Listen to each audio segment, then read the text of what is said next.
TEN, Televisión Educativa Nacional de Honduras presenta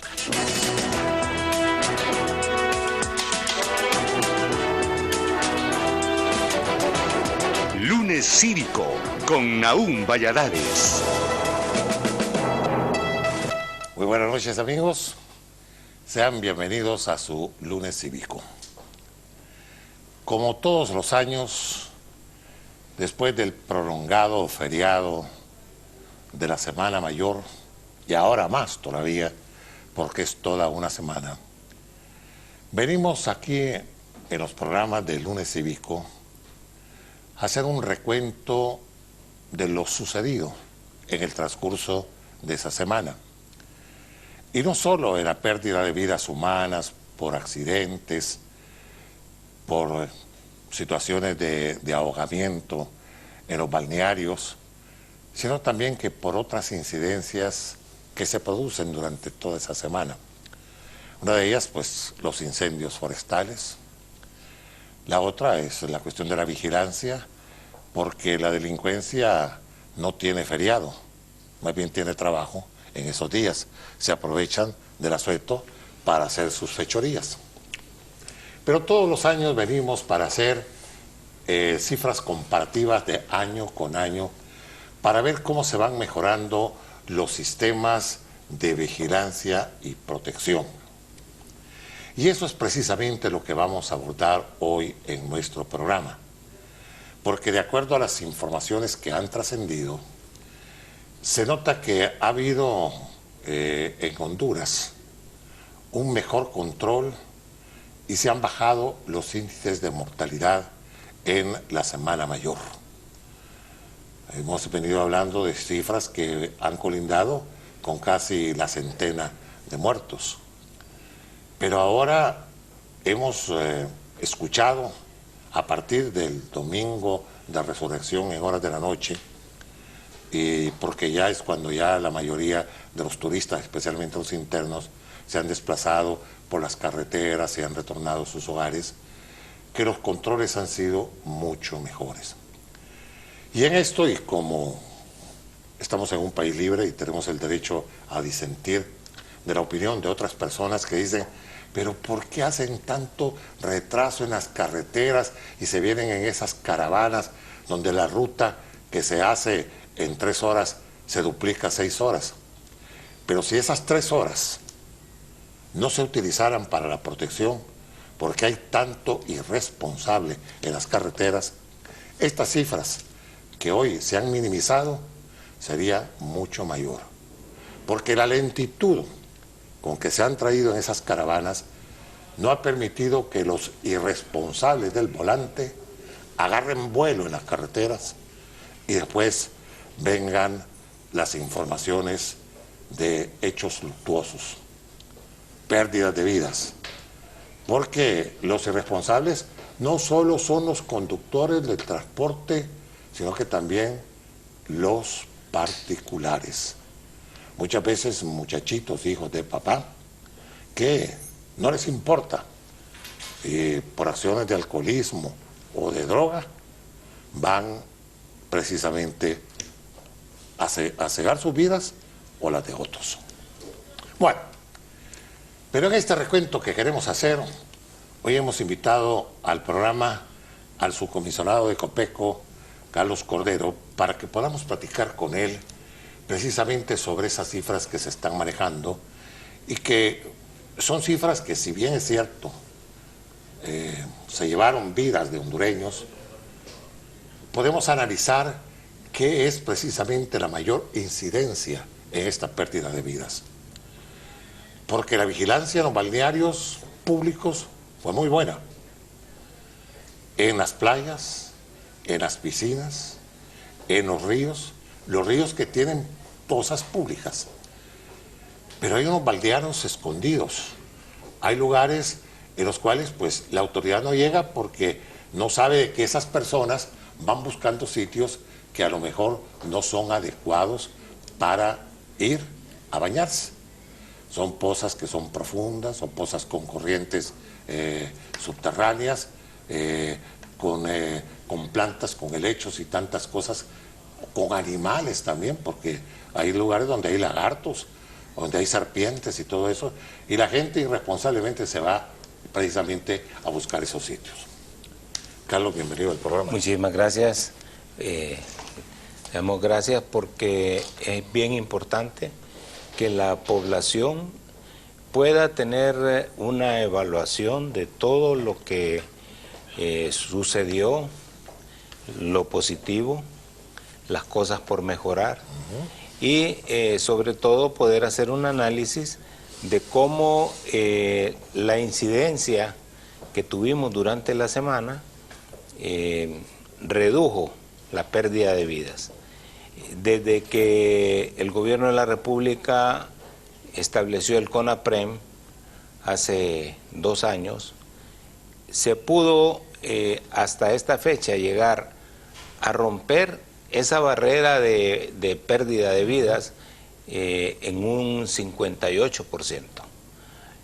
Son cifras muy grandes y se han logrado gracias a el empeño, la dedicación de las instituciones involucradas, 23 instituciones que se han volcado al terreno para trabajar desde acciones preventivas hasta lo que es la atención de las personas.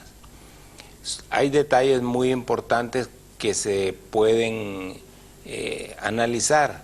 El primero de ellos es que gracias a Dios no tuvimos la pérdida de un tan solo extranjero de los más de 30,000 que visitaron vía terrestre y aérea el país. Y marítima también, ¿no? Y 30,000 cruceristas que vinieron al país, no tuvimos incidencias con ellos. Claro. El otro aspecto es no solo la severidad de los accidentes disminuyeron en celeridad, o sea, en la ocurrencia y en severidad.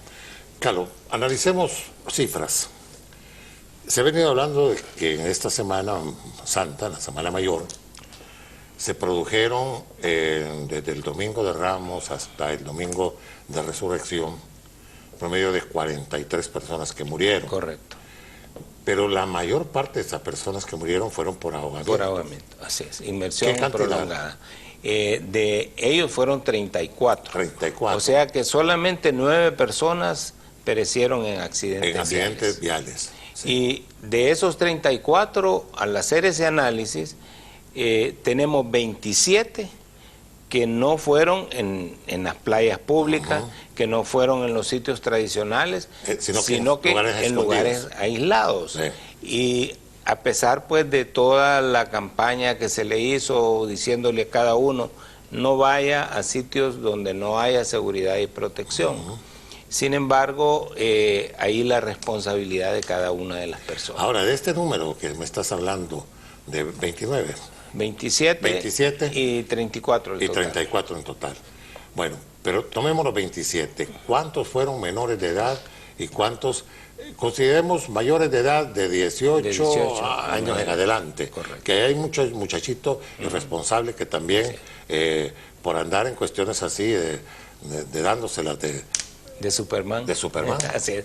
Tuvimos desgraciadamente la pérdida de 14 niños desde los 3 años hasta los 18. Luego de 18 a 25 a 27 tuvimos 7 jóvenes. Y entre esos que me estás mencionando de los niños, hay que considerar también el de la muerte contingencial. Correcto. Por la cuestión esta de la moto acuática que cayó.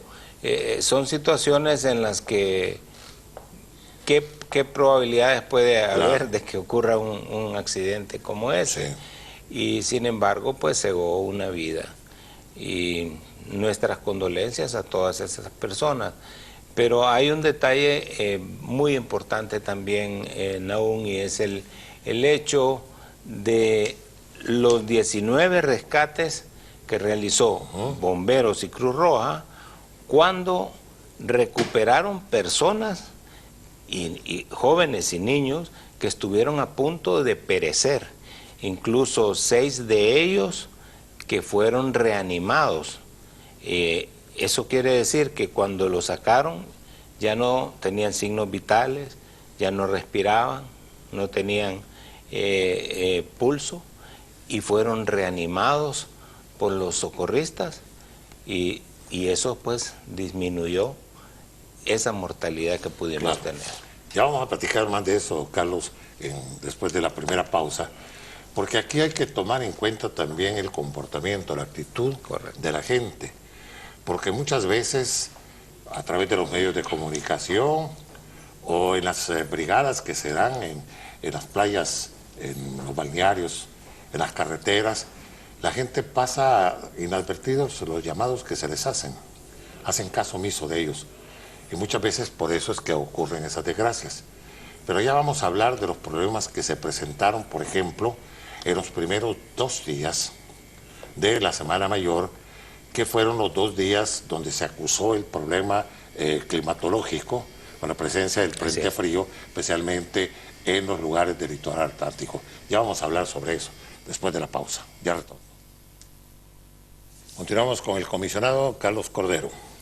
Carlos, hablamos de esos primeros días cuando se presentó el frente frío en el litoral atlántico y que tenía precisamente a los veraneantes en situaciones precarias porque se habían movilizado, llegaron a las playas, se encontraron con que la lluvia era una lluvia que traía hasta las inundaciones en el puerto, en Tela, en La Ceiba.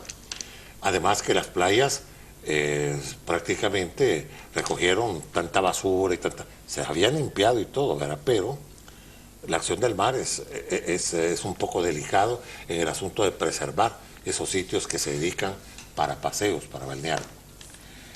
¿Qué pasó, Carlos, cuando ustedes, que tenían toda una estrategia contemplada para la protección de los bañistas, dieron las instrucciones para que esta gente no llegara a las playas cuando el mar, como se conoce, estaba picado, o sea, oleaje alto, y que eso pone en peligro la vida, especialmente de las personas que no conocen cómo es el mar? Así es.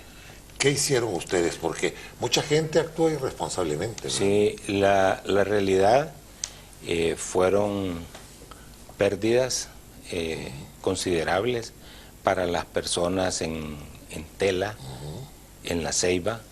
Particularmente nos tocó pasar el domingo por la noche en Ceiba y era una algarabía como un mini carnaval.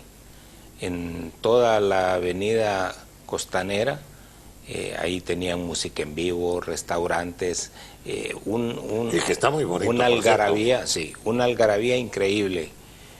Y de pronto en la noche se inician las lluvias, empiezan luego a llenarse ríos en las áreas aledañas. Copeco con el Comité Regional de Emergencia inició acciones de evacuaciones, de rehabilitación de sistemas. Por ejemplo, la ENE estuvo muy atenta en cuanto a la rehabilitación de la energía, solamente en la parte alta del Cangrejal, donde tuvimos caídas de unos postes del tendido eléctrico. No había un buen acceso hasta el lugar y solamente en ese sitio estuvieron 12 horas sin energía. Luego se rehabilitó la energía. Entonces ahí es donde aún realmente se ve si los sistemas van mejorando, van siendo eficientes, si estamos preparándonos en una ruta adecuada, porque con la dirección del comisionado Lisandro Rosales se han instituido sistemas informáticos, estructuras organizativas, y llegamos a un momento en el Comité de Emergencia Regional de Atlántida a desdoblar la actividad. Una parte del comité se dedicó a trabajar la emergencia por el Frente Frío y la otra parte a atender las necesidades y las regulaciones de los veraneantes. De esa forma hubo una atención completa. Hablábamos con la gente del comité regional. ¿Qué sucede?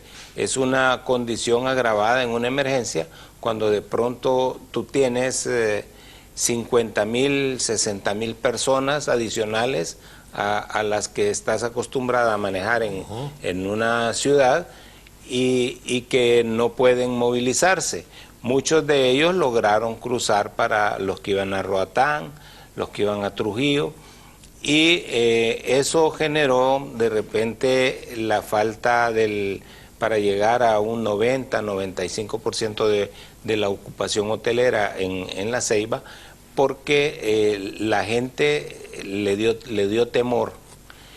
Pero se dieron situaciones como el caso de Tela. En el caso de Tela, el día lunes, alrededor de las 11 de la mañana, fue necesario cerrar la playa. ¿Por qué razón? El oleaje estaba extremo, las condiciones del viento de igual forma, y sin embargo teníamos cantidad de bañistas jugando con las olas, que no atendían el llamado. Entonces, afortunadamente, se hizo un frente común entre Cruz Roja, bomberos, policía, policía municipal, y se les dio la instrucción de cerrar la playa. De pronto se presentaron... Eso fue en Tela. En Tela. Se presentaron dos padres de familia, uno de ellos tirado en el sitio donde reventaba la última ola, ya en la playa, con 4 niños, y no atendió las indicaciones. Entonces fue el comisario de policía a decirle: mire señor, usted se tiene que salir, a mí no me saca nadie. Entonces le dijo: hay una instrucción de que esta playa está cerrada, si usted no sale, traeremos un fiscal para detenerlo. Y en ese momento ya vio que la cosa era en serio, se levantó y gracias a Dios entonces se inició un patrullaje con motos, con cuatrimotos y rinos a lo largo de toda la playa para evitar que la gente entrara. Sin embargo, viendo ese comportamiento, a la altura de las 3:30 de la tarde, gracias a la intervención oportuna del Cuerpo de Bomberos de Tela, lograron rescatar a 2 niñas que se metieron y que fueron arrastradas por las aguas y que estuvieron a punto de perecer. Vimos y recordamos el año pasado lo que ocurrió en un área cercana al centro de la ciudad, cuando una persona perdió la vida al tratar de ir a rescatar a uno que se estaba ahogando. Entonces se pone el riesgo a otras personas para salvar una vida, y a veces se fracasan las 2 personas. Entonces esa situación se dio ahí. Posterior a eso, la gente acató. Ya el día miércoles las condiciones mejoraron y entonces pudimos estar operando la playa de Tela, haciendo limpiezas, porque el arrastre que habían hecho todos los ríos y quebradas que bajan al mar habían traído palos, piedras, toda la suciedad posible. Sin embargo, se recuperaron las playas, y ya el miércoles en la tarde y del jueves en adelante se puede apreciar cómo la gente disfrutó de esos destinos turísticos. Ahora, hay otro detalle también que no podemos dejar de lado. Todo lo que fue las movilizaciones con procesiones y las actividades de la iglesia, que se vieron masivamente acompañadas. Y al mismo tiempo, CONAPREN estaba brindando protección en carreteras y balnearios, y otros grupos de CONAPREN estaban atendiendo también las procesiones y las concentraciones en algunas misas que fueron bastante grandes en varios lugares del país. Y más que todo en los sitios donde donde hay tradiciones como en Comayagua, aquí mismo en Tegucigalpa. Correcto. Y ahora en Tegucigalpa, pues con las parroquias, que casi todas las parroquias tienen diferentes oficios durante la Semana Santa. Ya retorno con ustedes para que continuemos abordando este tema después del verano 2016. Carlos, vamos a hacer un comparativo de las desgracias que se produjeron en Centroamérica. Claro, nosotros tenemos que considerar 7 días en la semana. O sea, desde el día lunes, y no 7, más. Porque empezamos el domingo. Prácticamente la gente viajó entre sábado y domingo. Eso más a los otros 7 serían 9 días. 9 días de un movimiento inusitado. Así es. Porque de acuerdo a lo que se ha informado de que más de 3 millones de personas se movilizaron en el país, o sea, la atención que se le dio a los turistas que vinieron de los países de la región, al turismo interno, el desplazamiento de hondureños a los diferentes lugares, sitios de distracción y de veraneo, pues para esa cantidad que estamos hablando de desgracias en una movilización de 3 millones, de más de 3 millones de personas, es ínfimo. Así es. Y considerando 9 días. Porque ¿cuál es el reporte que tiene, por ejemplo, El Salvador de desgracias en 3 días? Jueves, viernes y sábado. El Salvador, no, son 4, incluyendo el domingo. 4 días, sí. El Salvador tiene 27 personas que perecieron en las playas. Solo hay un reporte de 2 que perecieron ahogados. Sí. Y son cifras que realmente es de analizarlas, y 25 en accidentes viales. Sí. ¿Verdad? O sea que hubo una cantidad mayor, porque nosotros lo tuvimos 9. Así es. Luego el caso pues de Nicaragua, que tuvieron el reporte de 56 personas que perdieron la vida. Pero 18 por ahogamiento por inmersión prolongada, y 27 en accidentes viales.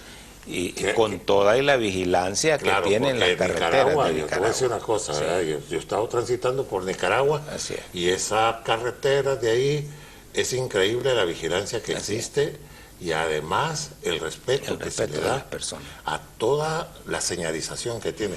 Ahí te cruzas una línea amarilla y al rato tienes una motocicleta al lado. Así es. En Nicaragua hay un respeto para eso. Ahora, ¿cómo está Costa Rica? Costa Rica tenemos un reporte de 28, 4 por 4 días. Así es, 4 por inmersión prolongada, y 7 en accidentes viales. Los otros casos pues fueron por violencia, que en el caso de Honduras, esa violencia pues no fue una violencia tan se han reportado marcada. Muy poco, ¿verdad? Exacto, hechos violentos, muy pocos. Hubo un detalle bien importante, Nahum, en el que se trabajó, que nunca se había trabajado. Por ejemplo, se le dio supervisión a todos los hospitales. ¿Para qué? Para verificar si tenían las condiciones de atender a la población que podía llegar afectada. Y de 10 hospitales que estaban en las áreas de influencia, todos tenían suficiencia para operación, con medicamentos, con material de curación, incluso con reservas de sangre por cualquier accidente masivo. O sea que había una respuesta hospitalaria muy buena. Además de esa parte, el otro aspecto con el que hoy se continuó el día de hoy en casi todo el país, el trabajo para la prevención de destrucción de criaderos, que fue bien crítico en el litoral atlántico por las lluvias que se dieron, destrucción de criaderos, las fumigaciones para el control y la prevención del Zika.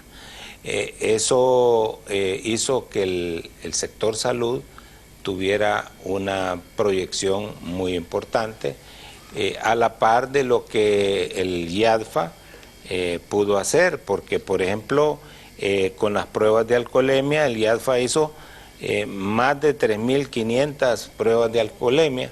Y este detalle es bien importante poder analizar. De más de 3.500 pruebas, solamente 70 aparecieron con un resultado positivo. Claro que fueron sancionados por tránsito, pero solamente 70. Anteriormente era increíble la cantidad de personas que iban al volante ingeridos de bebidas alcohólicas. Sí, eso es importante. Eso es Claro. bien importante. Ahora, en esto de aquí lo que campea es la responsabilidad de las personas. Correcto.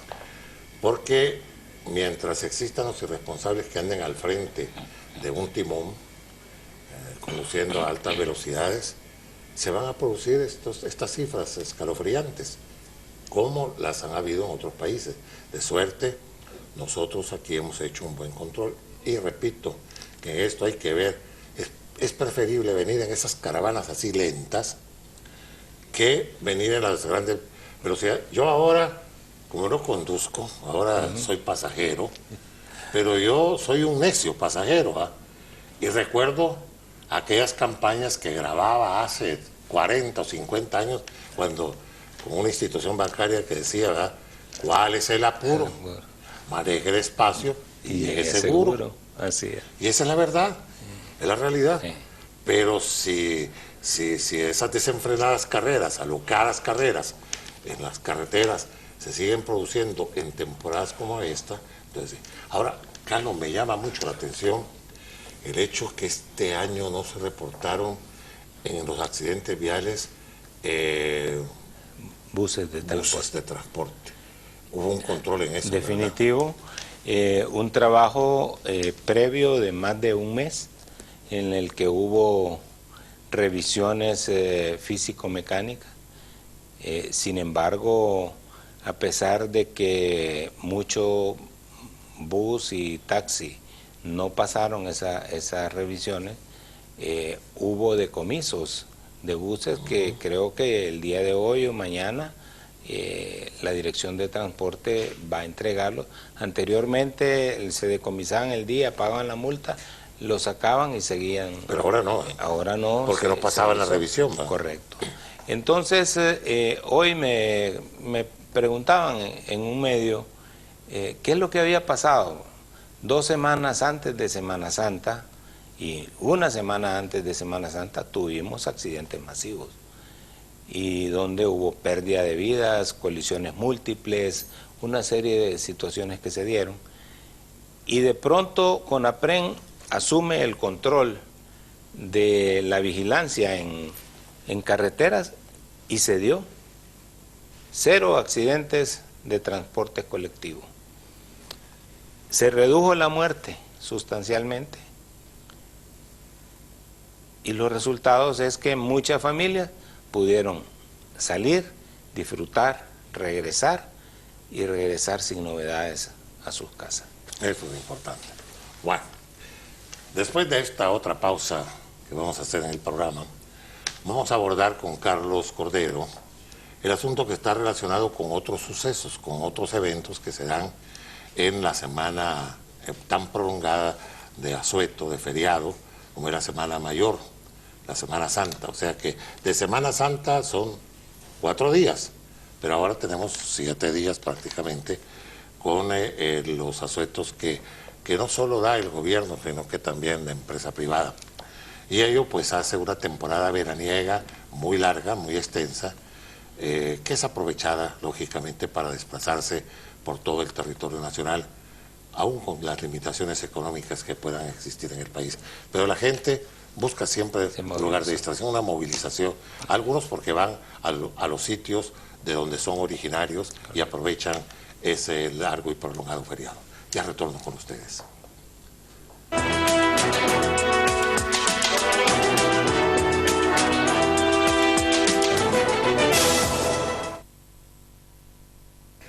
Bueno, la presencia del Frente Frío al inicio de la Semana Mayor, pues logró que las temperaturas, especialmente en ciertas zonas del país, bajaran. bajaran en relación a lo que se venía experimentando días anteriores, con temperaturas muy altas, temperaturas que andaban en los 40, 42 grados, especialmente en el sur del país. Sí. Eso se debe al cambio climático, pero también incide mucho, especialmente en nuestra región y en nuestro territorio, los incendios forestales. Carlos Cordero tiene experiencia en ello porque Carlos fue comandante del Cuerpo de Bomberos de Honduras y eso le permite a él tener un conocimiento. Hoy quisimos hablar con el general Silva para que nos diera una relación de cómo ha estado el control de los incendios forestales, más que todo en aquellas áreas donde han estado haciendo quemas en relación a la presencia del gorgojo, descortezador, pero también a otros incendios que también se han producido en ciertos bosques del país. Carlos, ¿cómo se ha manejado esto? Bueno, hay un comité interinstitucional que es el CONAPROFOR, liderado por el ICF, que es el Instituto de Conservación Forestal, en el que participamos 17 instituciones con las que se ha estado trabajando. Ha habido un esfuerzo muy importante por parte del C9 de las Fuerzas Armadas y luego pues ICF, bomberos, COPECO con apoyo logístico y también con la ayuda de los URIs, la Unidad de Respuesta Inmediata. No obstante, tuvimos incendios, bastantes incendios en Zacatera y también incendios forestales. Las áreas que tuvieron mayor daño fueron en el departamento de Francisco Morazán, una parte también en Olancho y por otra parte en Comayagua. ¿Qué es lo que comentábamos con el general Silva precisamente el día de ayer? Alrededor de 675 mil hectáreas que han estado afectadas y hubieron incendios en los que se trabajó 2 días, 3 días, hasta 4 días para poder controlar. Ahora en estos días. Entonces eso abre todavía más el abanico de la intervención. ¿Qué departamento hay mayor incidencia? La mayor incidencia en este momento fue en Francisco Morazán. En el norte de Francisco. Así es, en el norte. Todo ese eje carretero de la CA5, pudimos ver a los lados, de pronto tal vez gente que tiraba colillas, de repente gente que se paraba y botaba envases, y con la temperatura que había, generó esos incendios. Afortunadamente tuvimos la ayuda de la lluvia, porque hay sitios donde están precisamente los árboles que han cortado para frenar la plaga del gorgojo, que de haber tomado fuego con los vientos que habían y las temperaturas que habían, hubieran sido unos incendios sumamente peligrosos.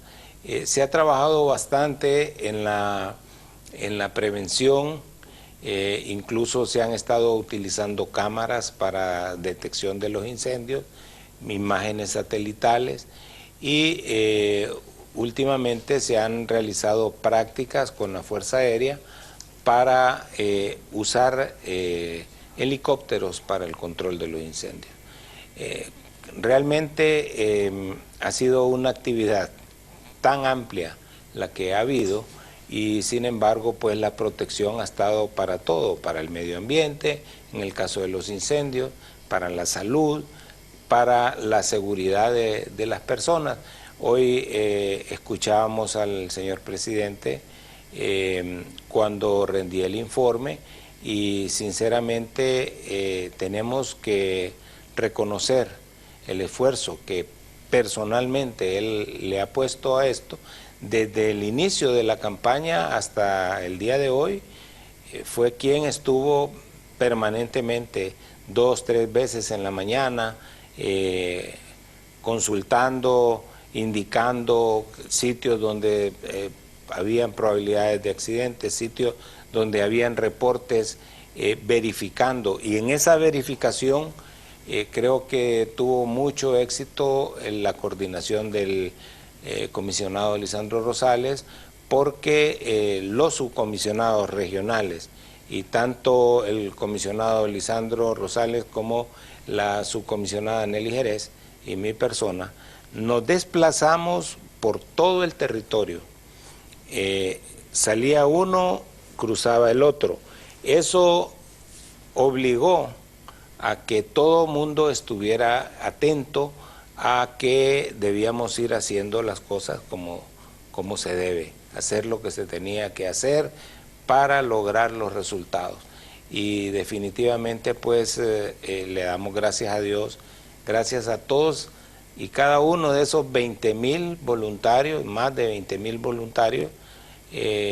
Alguien dijo, no, pero es que unos son empleados públicos. Sí, muchos empleados públicos que no recibieron un centavo por ir a dedicar esa semana, que dejaron abandonadas sus familias. Les pido comprensión a las familias, porque muchas familias se molestaron. ¿Y por qué te fuiste toda la semana y nos dejaste abandonados?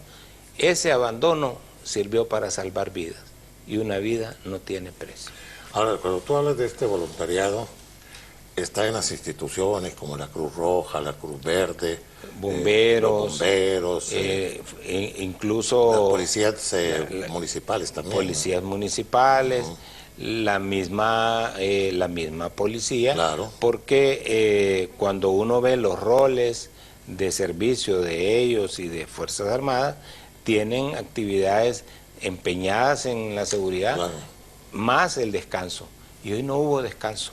No hubo descanso para nadie, y eso pues se debe considerar como una aportación, un esfuerzo personal para poder ir a servirle a nuestro pueblo. Yo creo que en esto el sistema que ustedes emplearon fue muy bueno. También hay que reconocer que también hubo una participación de muchas de las empresas que mantienen sus anuncios en la televisión y en la radio, que se dieron sus espacios para estar enviando mensajes de prevención, ¿verdad? Definitivamente, algo que le dio también éxito a toda esta campaña ha sido la incorporación del sector privado, porque trabajaron desde la prevención. Podemos ver los anuncios que se estuvieron presentando, todo orientado a la prevención, los medios de comunicación. A pesar de toda la incidencia negativa que pudo haber, la importancia es que esta reducción, si no se hace conciencia, no se logra. Así es. Y sinceramente, los medios de comunicación fueron fundamentales, porque estuvieron siempre presentes, dando recomendaciones, dando, además de eso, información de qué acciones se estaban dando en cuanto a la supervisión, en cuanto a la vigilancia. Eso le dio a la ciudadanía la certeza de que había seguridad y hizo que se volcaran y que salieran.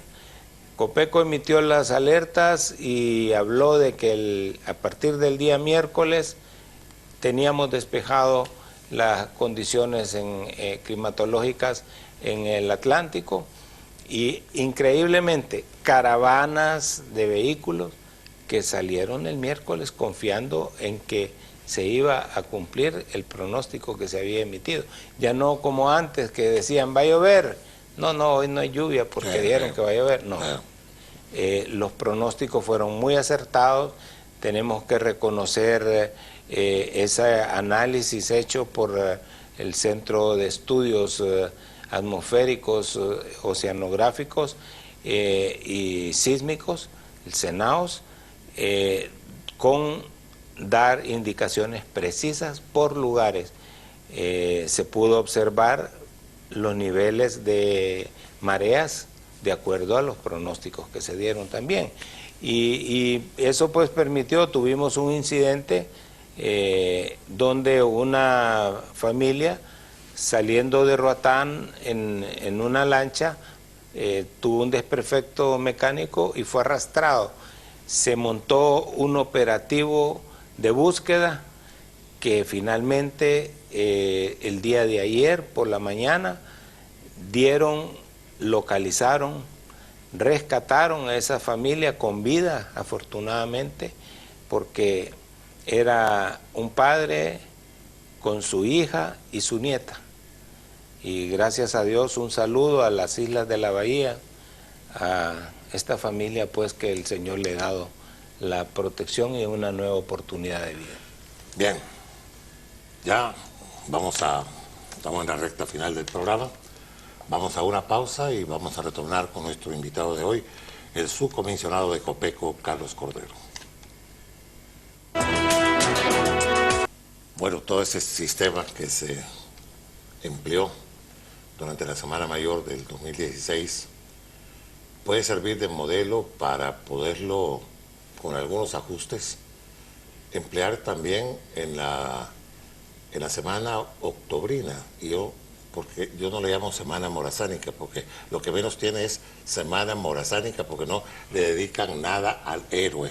Sí. Es feriado del 3 de octubre, del 21, del 12 y del 21, unidos, que yo no sé por qué le pusieron una Semana Morazánica, porque a Morazán no le dedican ni hasta su propio día, el 3 de octubre. Tiene que ser entonces la semana de paseo octobrino, como lo tienen los salvadoreños, los agustinos, ¿verdad? Sí, la feria agustina. En otras celebraciones que hacían antes con las septembrinas y todo. Pues este sería el feriado octobrino. Así es. Pero como existen esos 3 días ahora unidos, y serán prácticamente en una semana donde ya incluyeron los 3 feriados, más el sábado y el domingo, ya son 5 días, este modelo yo creo que les ha resultado muy bien. Hay una situación pues que mucha ciudadanía no conoce. CONAPREM es un comité permanente. O sea, desde el día de hoy se inició con el análisis, se va a seguir trabajando en ajustes, en una replanificación de áreas de intervención, y tenemos antes de octubre, tenemos lo que es la Feria Agostina del Salvador, donde hay muchas familias que se vienen para Honduras, y en este momento que están viendo la forma, el cuidado y todo lo que ha habido, va a incrementarse. Carlos, mucho gusto, te agradezco muchísimo y felicitaciones a ustedes como institución por el trabajo que realizaron en este feriado de la Semana Mayor y que dio como resultado el control de aspectos que no dejaron resultados muy negativos como en años anteriores. Les agradezco mucho el habernos acompañado en nuestro lunes cívico de hoy. Les invito para la próxima semana a la misma hora, siempre por la Televisión Educativa Nacional. Será hasta entonces, porque mientras la vida sigue y nosotros sigamos en la vida, aquí vamos a estar con ustedes. Buenas noches. TEN, Televisión Educativa Nacional de Honduras, ha presentado